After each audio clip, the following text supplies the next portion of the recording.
There's only one way to properly start this video. I tried it with the rolly chair earlier and I about killed myself.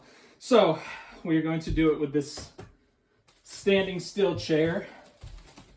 But I got a landing pad there. All loose, stretched out. Do not try this at home, kids. It's for professional athletes only.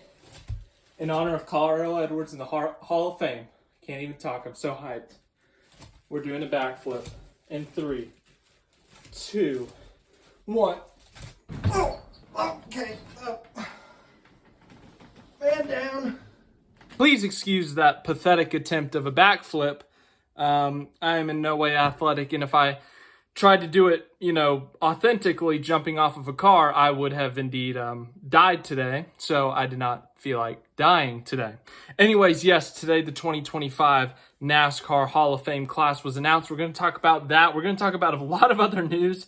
It's been a news-filled couple of weeks here in the NASCAR world, so we're going to talk about it. But Stewart-Haas Racing, there's a lot going on there, or about to not be a lot going on there. So I wanted to incorporate that into its own video just because there's so much to discuss. So that will be tomorrow morning. You got that to look forward to tomorrow morning.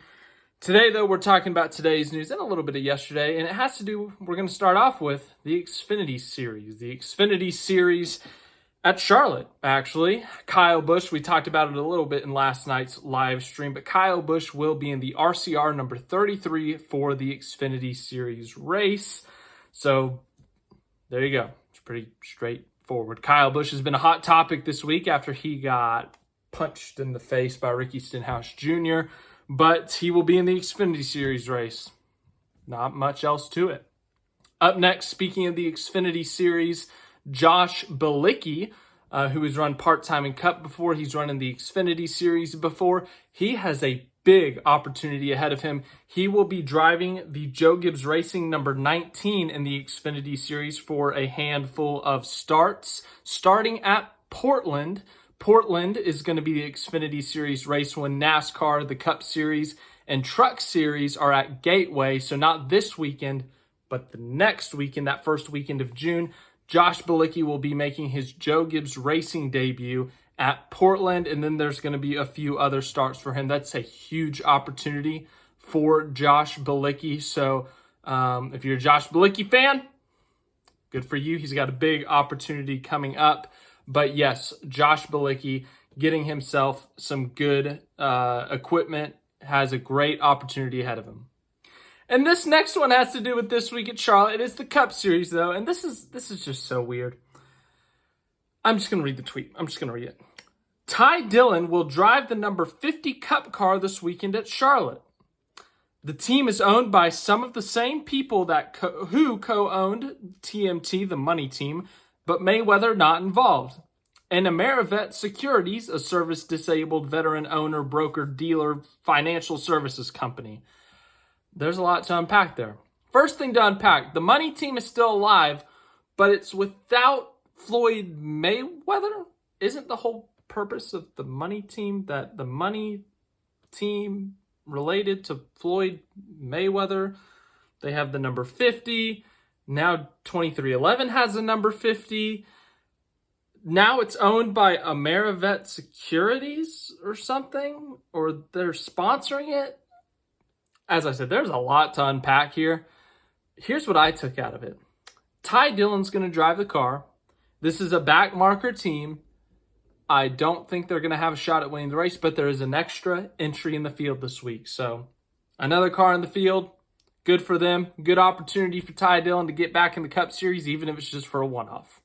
But yes, it is a little weird and bizarre, and there's a lot of questions to be asked. I just don't have a lot of answers. But Ty Dillon back in the Cup Series. And speaking of the Coca-Cola 600, we talked about the tail end of the field of the Coca-Cola 600. Well, now we're going to talk about what will likely be at the front end. Kyle Larson. Kyle Larson is entering a career, maybe a career-defining weekend, but at least a big career milestone weekend. On Sunday, at approximately, noon or 1 o'clock Eastern, Kyle Larson will be making his Indianapolis 500 debut if the weather holds. Let's say that weather does hold. Larson makes his start. He runs the Indy 500, and let's say he doesn't win the race. He finishes 7th. Kyle Larson finishes 7th at the Indianapolis 500. Great. He does whatever he has to do after the race. I don't know if he's required to do media or if he's required to talk to the team at all, do anything like that. But the next goal would be get on a helicopter, take that helicopter to the airport. Airport flies Larson from Indianapolis to Charlotte, and then Larson would take a helicopter from the airport in Charlotte to Charlotte Motor Speedway. Well, that last step has been further complicated. Now, I just said that there was the potential of weather at Indianapolis. There's also the potential of weather at Charlotte.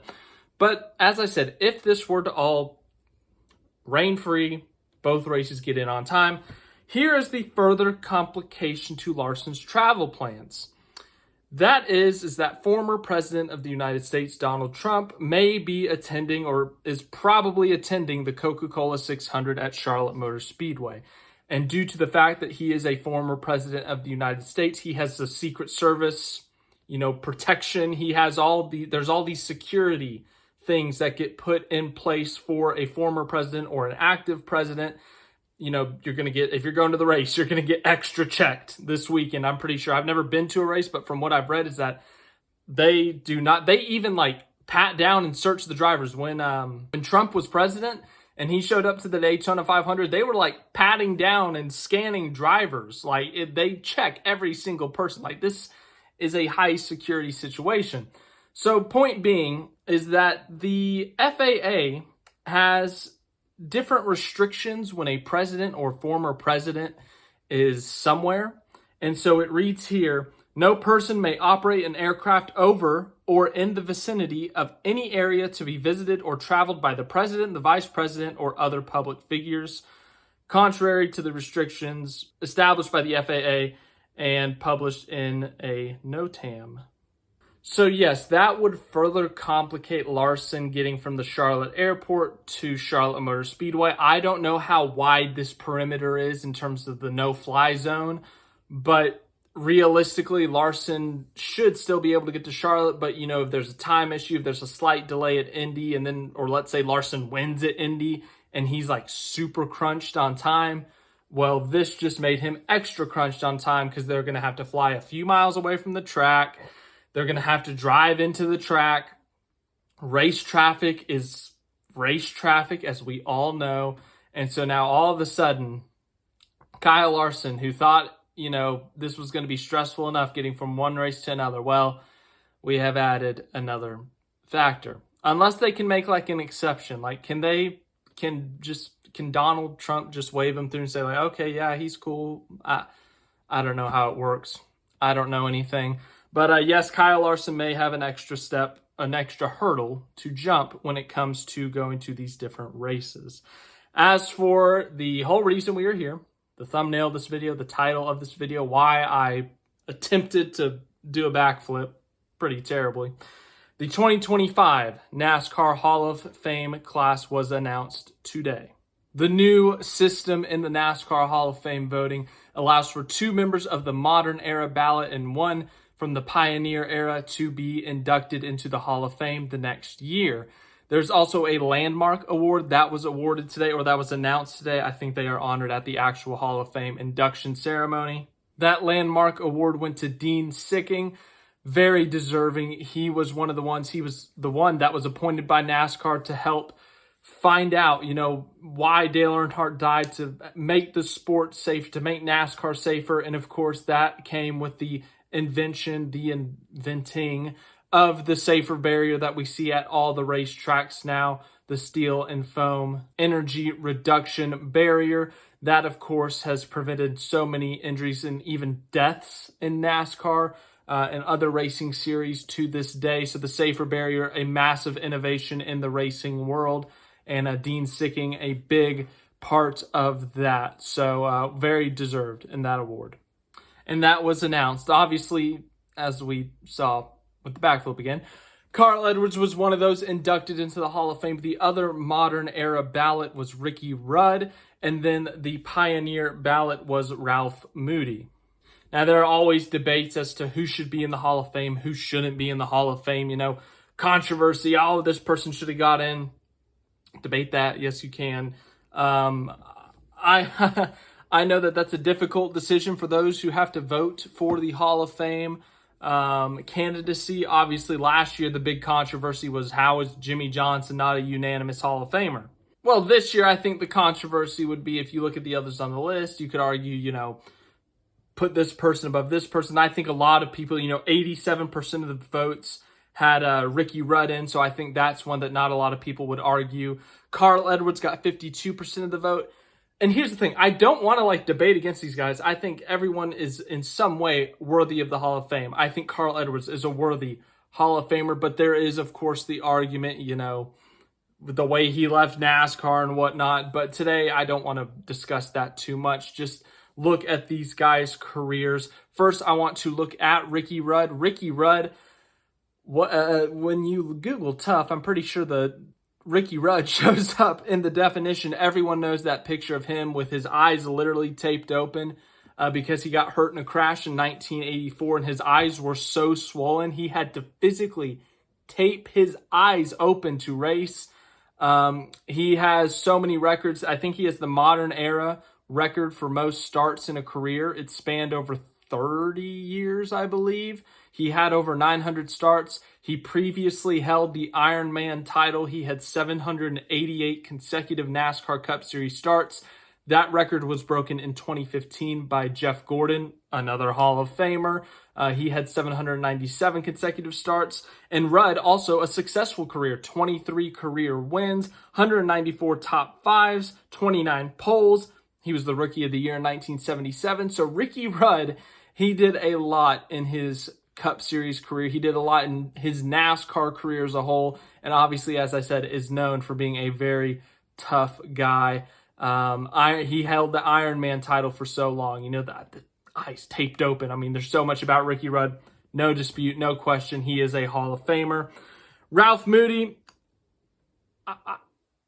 NASCAR historians will know more about him than I do, but from what I have read, a very successful team owner in the NASCAR world. He had 96 Cup wins as an owner. He even had a few wins as a driver. I think he had 5 wins as a NASCAR driver. Some of his most significant accomplishments as a team owner: he won multiple championships with David Pearson. He won the Daytona 500 with Fred Lorenzen and Mario Andretti. Of course, that a name that all motorsports fans know, not just NASCAR fans. But yes, Ralph Moody in the pioneer era. And then we get to Carl Edwards. This is one I know more about. This is my era right here. Fun fact of the day, I have not looked through my photos, so you may be looking at it right now. If I don't have it, then darn. Wish I took a picture. But I was at Carl Edwards' last win. Texas, fall 2016. He did not do a backflip. It was a rain-shortened race. But Carl Edwards' career, what a career, honestly. It included an Xfinity Series championship in 2007, 38 Xfinity career wins. In fact, 28 Cup Series career wins, and that includes a Southern 500. That includes a Coca-Cola 600. So he's won some majors. Of course, a part of that iconic championship battle in 2011, but ultimately fell short to Tony Stewart. And then, of course, at the end of his career, he was in the championship four, but was involved in that really scary crash that involved him, championship contender Joey Logano, and, of course, a lot of other cars involved. And then after that, out of nowhere, no one saw it coming, Carl Edwards announced his retirement from NASCAR, and since then, he has been hard to find in the NASCAR world. I think he made some video for the David Reagan retirement announcement, and then he showed up for the NASCAR 75 greatest drivers because he was on that list at Darlington last year. But Carl Edwards, he had a very successful career regardless of what you think of how he retired, how he left. But it is something that is talked about a lot. But as I said, a very successful career. He won with multiple teams. He won with Roush Fenway. He won with Joe Gibbs Racing. He won majors. He won a championship in a NASCAR National Series. A very successful driver. And of course, as we all know, the backflips. Whenever he would win a race, he would do a backflip off the car. super cool, super epic, all that stuff. Carl Edwards is now going to be a NASCAR Hall of Famer. But yes, as I said, we have some new Hall of Famers coming up in 2025. Should be a fun ceremony. Always a big honor for those who are inducted into the Hall of Fame. And now we have 3 new ones in 2025. Carl Edwards, Ricky Rudd, and Ralph Moody. So let me know what your thoughts are on the new Hall of Fame candidates. Let me know what your thoughts are on all the news we talked about. As I said, so much. That's why I was originally going to do all the news in the Stewart-Haas, but that would have ended up being a 30-plus minute video, so I'm reducing it. But yes, we have more to talk about tomorrow. The penalty report's coming out tomorrow, so I'm sure we'll have something with that. But tomorrow morning, Stewart-Haas Racing, that video is going to be up. Then we're going to have the penalty report probably in the afternoon, unless the penalty report comes out in the morning, then just flip it. You know, there's no hard time on a penalty report. And then this upcoming weekend, what a weekend of racing we have. The Monaco Grand Prix, the Indianapolis 500, the Coca-Cola 600. I will be on the road, unfortunately not attending races. I wish. I have a family event to attend, but I will do my best to watch the races on Saturday. Sunday, for sure, I will be watching the race. I have dedicated time to it. But Saturday is a little bit more complicated, so I'll keep you guys updated in the community post. Thanks again for watching. I'll see you in the next one.